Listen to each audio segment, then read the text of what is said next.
संकीर्तन करने के बाद में आइए प्रहलाद जी महाराज की कथा श्रवण करते हैं। नारद जी से वशिष्ठ जी कहते हैं, हमें यह बतलाइए हिरण्यकश्यप ने प्रहलाद के बहाने भगवान से देश क्यों किया। नारद जी कहते हैं वशिष्ठ जी, और सुखदेव स्वामी कहते हैं परीक्षित भगवान के परम लाडले भक्त हैं प्रहलाद जी। जब हिरण्यकश्यप का जो भाई था ना हिरण्याक्ष, 12 भगवान ने उसका उद्धार किया था, जिसके कारण हिरण्यकश्यप के मन में बड़ा द्वेष उत्पन्न हो गया भगवान के प्रति। देखो भगवान का जितना चिंतन ध्यान मनन भक्त लोग करते हैं ना, उससे कई गुना ज्यादा शत्रु करते हैं। भक्त तो भगवान को कभी कभी भूल जाते हैं, लेकिन शत्रु कभी नहीं भूलता। जैसे कि आप विचार कीजिए, आपके कोई मित्र हैं और आप उनसे मिल नहीं पा रहे, तो आपने संदेशा भेजा कि हमारे मित्र से कह दीजिए आपको याद कर रहे थे। संदेशा पहुंच गया, सोचा मित्र है चलो कोई नहीं बाद में मिल लेंगे, और बाद में उस बात को भूल जाते हैं। लेकिन अगर आपके लिए बीच चौराहे पर कोई जोर से चांटा मार देना, तो उसको आप सोते जागते खाते पीते कभी नहीं भूलोगे। इसलिए शत्रु बनकर के भगवान से द्वेष किया है इसने हिरण्यकश्यप ने। ये भी बहुत सामर्थ्य होता है जिसकी बाजू में वही ऐसा कार्य करता है भैया। हिरण्यकश्यप ने सोचा भगवान नारायण से बदला लेंगे, गिर गिर करके मैं उस नारायण को छोड़ूंगा नहीं। अपनी पत्नी को छोड़ करके कैलाश पर्वत पर चला गया ब्रह्मा जी की तपस्या करने के लिए। पर्वत पर बैठ करके ओम ब्रह्मणे नमः ओम ब्रह्मणे नमः भगवान ब्रह्मा जी का भजन चल रहा है। इधर उसकी पत्नी कौन, कयादु अपने यहाँ पर है, लेकिन हिरण्यकश्यप के जाने के बाद में देवताओं ने इंद्र इत्यादि ने उसके 3 पुत्रों को मार दिया। चौथे पुत्र है कौन, प्रहलाद जी गर्भ में निवास कर रहे हैं, उसको भी मारने का प्रयास किया इंद्र ने, लेकिन नारद जी ने उनको मना किया। बोले तो भगवान का भक्त पल रहा है।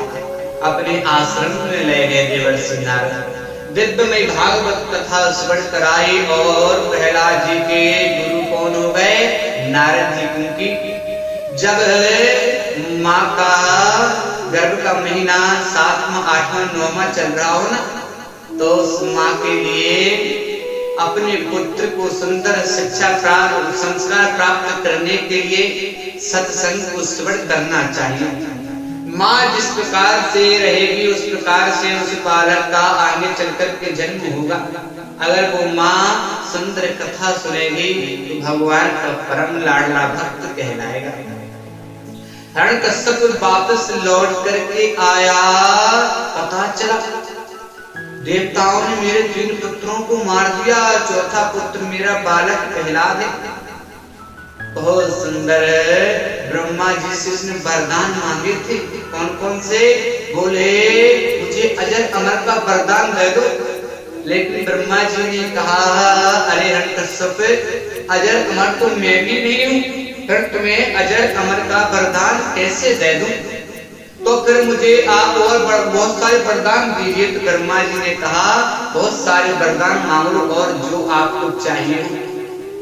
ब्रह्मा जी ने बहुत सारे वरदान दिए। कहता है हिरण्यकश्यप ना दिन में मरूं न रात में मरूं, ना शस्त्र से मरूं ना अस्त्र से मरूं, ना किसी मानव से मरूं न नर से मरूं, ना किसी पक्षी से मरूं ना किसी जीव जंतु से मरूं, मैं किसी के द्वारा दिन में ना मरूं, यानी आपके 12 महीनों में और मेरी मृत्यु भी ना हो। इस प्रकार से बड़े अद्भुत वरदान प्राप्त कर करके वापस आ गया। पता चला देवताओं ने मेरे पुत्रों को मार दिया। भगवान से और शत्रुता करने लगा हिरण्यकश्यप। एक दिन की बात, प्रहलाद जी बड़े हो रहे हैं। प्रहलाद जी को उसने हिरण्यकश्यप ने अपने गुरुकुल में भेज दिया पढ़ने के लिए, दैत्यों की शिक्षा प्राप्त करने के लिए। उस विद्यालय के गुरु कौन है? शुक्राचार्य जी के पुत्र संडा और मद। वहां पर जाकर के प्रहलाद जी दैत्यों के पुत्रों के साथ में रहते हैं। दैत्य के पुत्र तो दैत्यवादी शिक्षा प्राप्त कर रहे हैं, लेकिन प्रहलाद जी तो श्रीमन नारायण नारायण हरि ओम नारायण नारायण का जप करते रहते हैं। जाको राखे साईया मार सके ना कोई। देखो जिनके ऊपर कृपा होती भगवान की, उसका बाल भी बांका नहीं होता है। सामर्थ्य देखो प्रहलाद जी का दैत्यों के यहाँ जन्म लिया, उनके यहाँ तो भगवान का नाम लेना वर्जित है, लेकिन उस दैत्य कुल में जन्म लेने के बाद ही भगवान का भजन करते कीर्तन करते हैं। हिरण्यकश्यप ने बुलाया और पुत्र को बुलाकर के लाओ। हरिसभा में आया, पूछा पुत्र बतलाओ तुमने क्या शिक्षा प्रदान की, क्या शिक्षा प्राप्त की है? प्रहलाद जी अपने पिता के सामने हाथ जोड़ करके कहते हैं, पिताजी मैंने तो केवल एक ही बात सीखी है, मैंने तो केवल एक ही बात सीखी है कि भगवान के अलावा इस संसार में कुछ भी नहीं है। भगवान के बिना इस संसार में कुछ भी नहीं। भगवान का भजन करना चाहिए, भगवान का चिंतन करना चाहिए।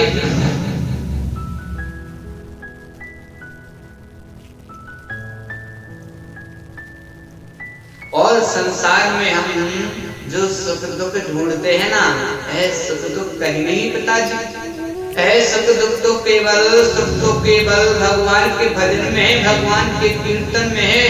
पिताजी जब आप भगवान का भजन करोगे, भगवान का चिंतन करोगे, तब आपकी आत्मा प्रसन्न होगी।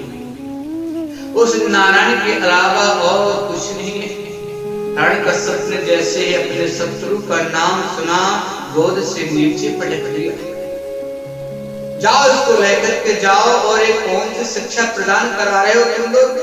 ये तो मेरे शत्रु का नाम लेता है, दोबारा शत्रु का नाम लिया तो तुम लोगों को छोड़ूंगा नहीं। हिरण्यकश्यप ने दोबारा प्रहलाद जी को भेज दिया। फिर बुलाया एक दिन और फिर प्रहलाद जी से पूछा, पुत्र बताओ क्या शिक्षा प्रदान की है, क्या शिक्षा आपने सीखी है? प्रहलाद जी फिर मुस्कुरा करके कहते, पिताजी श्रवणं कीर्तनं विष्णु स्मरणं पाद सेवनम अर्चनम वंदनम दास्यम सत्यात्म निवेदनम। हे पिताजी, श्रवणम भगवान की कथा श्रवण करना चाहिए, कीर्तन करना चाहिए, भगवान के चरणों के प्रेमी बनना चाहिए। पाद सेवनम, उनके चरणों की सेवा करनी चाहिए। अर्चनम वंदनम दास्यम, अर्चन वंदन करना चाहिए और उनके लिए अपना सर्वस्व उनको समर्पित कर देना चाहिए। इस प्रकार से नर्मदा भक्ति बतलाई प्रहलाद जी ने अपने पिता हिरण्यकश्यप के लिए। हिरण्यकश्यप क्रोध से भयभीत हो गया और प्रहलाद को फिर के दोबारा नीचे पटक दिया और कहा, जाओ इसको जलते हुए अंगारों पर लिटा दो। जलते हुए अंगारों पर प्रहलाद जी को लिटाया, लेकिन प्रहलाद जी तो भगवान का भजन में लीन है, भगवान का भजन कर रहे हैं, भगवान का कीर्तन कर रहे हैं, हरि नाम संकीर्तन कर रहे हैं। वह अंगारे भी प्रहलाद जी को फूल की तरह लग रहे हैं। ऐसा लग रहा प्रहलाद जी को जैसे हम फूल पर खेल रहे हो। वो उस अंगारों के बाद हिरण्यकश्यप ने एक मस्त हाथी को मदरा पान कराने से उसके नीचे कुचलने का प्रयास किया और ऊपर पहाड़ी से नीचे भी पटका, लेकिन कुछ भी नहीं हुआ। अब प्रहलाद जी को दोबारा दैत्य वाले गुरुकुल में भेज दिया। मीटिंग की विचार किया इसको कैसे मारा जाए, और हिरण्यकश्यप की बहन थी कौन? होलिका। उसने कहा, भैया मुझे वरदान प्राप्त हुआ है, मैं अग्नि में नहीं जलती, क्यों ना तुम्हारे शत्रु को मैं अपनी गोद में लेकर के बैठूंगी और वो शत्रु तुम्हारा नष्ट हो जाएगा जल करके और मैं बच जाऊंगा। फिर के प्रहलाद जी को बुलाया और बहुत सुंदर अग्नि की गट्ठी लगाई, उस पर होलिका गोद में लेकर के प्रहलाद जी को बैठे। प्रहलाद जी तो श्रीमन नारायण नारायण नारायण भगवान का भजन कर रहे हैं, भगवान का भजन कर रहे हैं। अग्नि लगाई, अग्नि जली, अग्नि जलते जलते जलते होलिका के पास लगने लगी तो होलिका भी उस अग्नि के द्वारा जलने लगी। बहुत तेज अग्नि लगी, आग लगते लगते होलिका के ऊपर भी उस अग्नि का प्रभाव पड़ गया और देखते देखते साओ होलिका जल गई और प्रहलाद जी बच गए। बोले भक्त वत्सल भगवान की जय। होलिका दहन को देखा तो नर नारी सुखी मनाते हैं। होलिका जली प्रहलाद बचे, हिरण्यकश्यप आंसू बहाते हैं। देखा सभी ने प्रहलाद जी बच गए तो खुशी के द्वारा तालियां बजने लगी। होलिका जलकर के राख हो गई। बोले होलिका मर्दन भगवान की जय। तभी से होलिका दहन का कार्यक्रम होने लगा हमारे भाग भूमि पर। बहुत भगवान की नाम की महिमा का वर्णन है। जब आप भगवान का सहारा ले लोगे ना तो फिर आपका कोई बाल विवाह का नहीं कर सकता। अब प्रहलाद जी दोबारा अपने विद्यालय पहुंच गए। वहां उसको उनके मित्र कहते अरे भैया भजन करना ही है तो बुढ़ापे में कर लेना, अभी तो आप पढ़ाई लिखाई कर लो, उस भगवान का भजन करने से क्या फायदा। बोले नहीं नहीं मित्रों, भगवान का भजन तो बचपन से ही करना चाहिए। प्रहलाद जी ने ऐसा माहौल बनाया कि सभी मित्रों के लिए मृदंग ताल इत्यादि मजीरा दे दिए और सभी के साथ में भगवान का जोर जोर से कीर्तन करने लगे। क्या श्रीमन नारायण नारायण नारायण। बड़े ही मधुर भाषा में, मधुर वाणी में, सुर ताल के साथ में कीर्तन चल रहा है। अब जो संडामृत गुरु हैं उनको पता चला अरे ये कीर्तन कहाँ हो रहा है भैया। संतों ने कहा उधर प्रहलाद करा रहा है कीर्तन, जाओ उसको रोको। राजा को पता चल गया ना तो फिर बहुत बुरा होगा। सैनिक गए, सैनिकों ने जैसे प्रहलाद जी को स्पर्श किया वो भी नृत्य करने लगे, वो भी भजन करने लगे भगवान का। तो इसके बाद में संडामृत ने प्रहलाद पूछा, कोई भगवान के कीर्तन में जोर जोर से नाचने लगे, गाने लगे श्रीमन नारायण नारायण नारायण। अब हिरण्यकश्यप को पता चला प्रहलाद विद्यालय में कीर्तन मेरे शत्रु का नाम जप रहा है और उसके साथ में दोनों गुरु भी मेरे शत्रु का नाम ले रहे हैं। हिरण्यकश्यप स्वयं प्रहलाद को मारने के लिए खड़ग हाथ में लेकर के आया और जोर से उसने पृथ्वी पर प्रहार किया तो पृथ्वी एकदम हल्की और सभी भयभीत होकर के दूर दूर भागने लगे। राधे राधे। और प्रहलाद को हिरण्यकश्यप ने हाथ से पकड़ा, हाथ से पकड़ करके कहता है प्रहलाद, हे दुर्विनीत मंदात्मने कुलभेद कराधम। हे दुर्विनीत, हे मंदात्मन, हे दुष्ट पापी, तू मेरे शत्रु का नाम लेता है, मेरे शत्रु का भजन करता है। बता आज तुम बता तेरा परमात्मा कहाँ पर है, कहाँ पर रहता है तेरा परमात्मा, बोल उसको मैं छोड़ूंगा नहीं। बोल तेरा परमात्मा कहाँ रहता है, कैसे दिखता है। तो प्रहलाद जी हाथ जोड़ करके कहते पिताजी ना के बलम में भरतस राजन सवे बलम बलिनाम चा परेशान। पिताजी, जो आपके अंदर बल प्राप्त हो रहा है ना, ये परमात्मा की कृपा है। मेरे अंदर जो बोलने की शक्ति भगवान की दी हुई है, कहाँ पर नहीं है। भगवान तो कड़ कड़ में निवास करते हैं। हे पिताजी, आप कह रहे भगवान कहाँ है, मुझे तो सामने वाले खम्भे में भी मेरे प्रभु के दर्शन हो रहे हैं। हिरण्यकश्यप ने कहा, क्या तुम्हारे लिए इस खम्भे में भगवान दिख रहा, मेरा शत्रु दिख रहा है। तलवार निकाली और जैसे उस खम्भे पर प्रहार किया जोर से, उसमें से साक्षात नरसिंह भगवान प्रकट हो गए। बोले नरसिंह भगवान की जय। और नरसिंह भगवान का आधा शरीर है पुरुष का, आधा शरीर है बब्बर शेर का। ना तो पुरुष है ना तो शेर है, आधा आधा भाग है। अब प्रहलाद जी की रक्षा करने के लिए भगवान ने अवतार लिया है और युद्ध किया है। हिरण्यकश्यप के साथ में युद्ध करते करते जैसे ही गोधूली बेला आई तो नरसिंह भगवान ने उसको पकड़ा और अपनी जंघाओं पर रख लिया। देहरी के नीचे बैठ गए। दरवाजे की जो देहरी होती है ना, उस पर शाम की बेला में नहीं बैठना चाहिए, नरसिंह भगवान का वास होता है उस पर।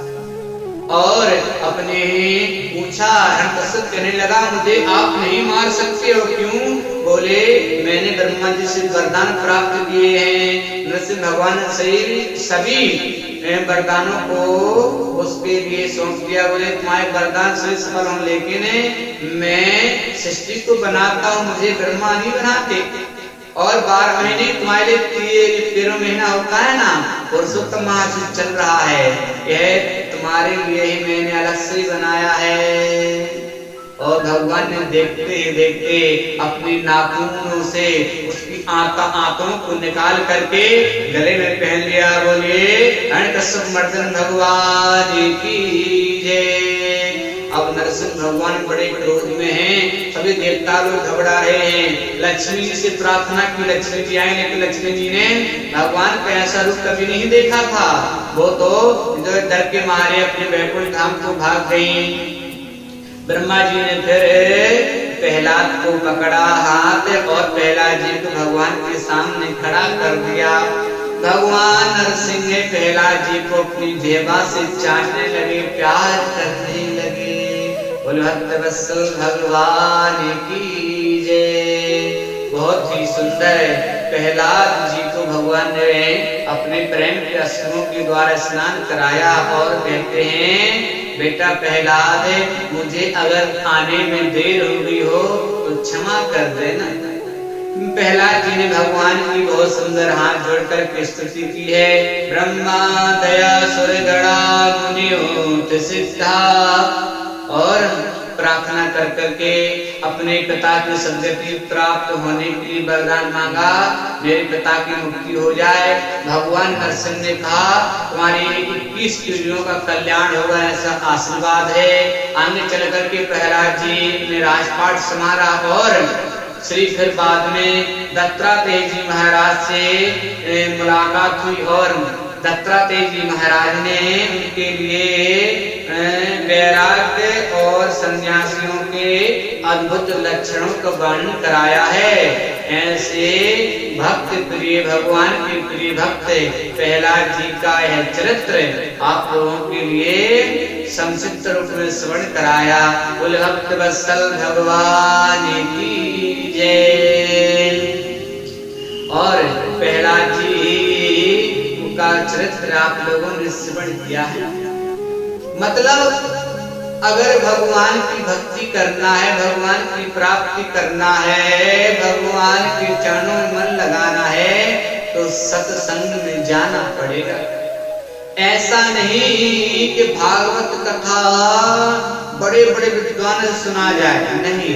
जहाँ पर जैसे सुनने को प्राप्त हो रही है, वहाँ आप जाकर के भागवत कथा का रसपान कीजिए। अगर आप वृंदावन नहीं जा पा रहे, कोई बात नहीं। अगर हरिद्वार नहीं जा पा रहे, कोई बात नहीं। जहाँ आपके शहर नगर में कथा होती है ना, भगवान की कथा सुनने के लिए निमंत्रण की जरूरत नहीं पड़ती। भगवान की कथा तो सुनने के लिए बिन बुलाए चले जाओ भैया। हाँ, शादी विवाह ना बुला तो मत जाओ, कोई बात नहीं, लेकिन भगवान की कथा को कभी मत छोड़ना, क्योंकि यह अमृत कथा बार बार सुनने को प्राप्त नहीं होती है। प्रहलाद जी की ऐसी भक्ति के द्वारा देखो कितने कष्ट आए, लेकिन फिर भी भगवान ने स्वयं आकर के रक्षा की है। क्यों? क्योंकि निर्मल भक्ति होने से, निर्मल मन जन सो मोहि पावा, मोहे कपट छल छिद्र न भावा। निर्मल मन को बनाओ तो भगवान तुम्हारी रक्षा करेंगे, तुम्हारे हृदय में निवास करेंगे। क्योंकि लोगों के जीवन में संकट आता है तभी भगवान को याद करते हैं, भगवान का भजन पूजन करते हैं, सुख में भगवान को भूल जाते हैं। ऐसा नहीं करना चाहिए। सुख या दुख जो भी हो उसमें भगवान का भजन करो। दुख आते हैं तो मुस्कुराते हुए भगवान का भजन करो, दुख आते हैं तब भी मुस्कुराते हुए भगवान का भजन करो। दुख आता है तो भगवान की बड़ी पूजा पाठ करते, बड़ा भजन करते हैं। अरे भैया बड़े संकट आ गए, अरे भैया हमारा जीवन में बड़ी विपत्ति आ गई है, और जब वो विपत्ति दूर हो जाती है, वह दुख का समय दूर हो जाता है ना, जब सुख आ जाता है, फिर भगवान को धीरे धीरे भूलना शुरू कर देते हैं। जो दुख में 4 बार मंदिर जाते थे दर्शन करने के लिए, सुख आया तो एक ही बार जाते हैं, वो भी हफ्ते में 1 बार जाते हैं, क्योंकि सुख आ गया। जब आप दुख और सुख में एक समान भगवान का भजन करोगे तो दुख आएंगे ही क्यों। यहाँ पर एक बहुत सुंदर कथा आती है गजेंद्र मोक्ष की। कहते हैं ना, दुख में सुमरन सब करे, सुख में करे न कोई। जो सुख में सुमरन करे तो दुख काहे को।